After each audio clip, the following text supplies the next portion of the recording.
ওই মাঠে চলে যায়, সলাতুল ইস্তিসকার নামাজ পড়ে।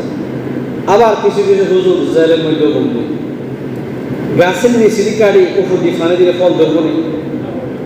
তো হুজুর কিছু আটকে দেয়, আবার কিছু লই মাঠে যে নামাজ হলে বুঝি বৃষ্টি কনা গলে কর দিকে হয়নি।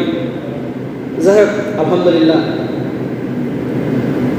কমি অঙ্গনের একজন উজ্জ্বল নক্ষত্র আল্লামা শাইখুল হাদিস কালকে রাতে 10:48 কত মিনিটে উনি মুক্তি পেয়েছেন, আলহামদুলিল্লাহ।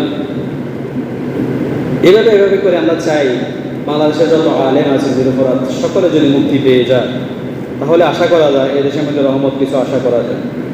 কারণ যে আলেম ওলামার ব্যাপারে আল্লাহ নিজে বলছেন যে এই দুনিয়া এত সুন্দর হইত না যদি আলেম না থাকত, অর্থাৎ আলেম থাকার কারণে দুনিয়া সুন্দর লাগে।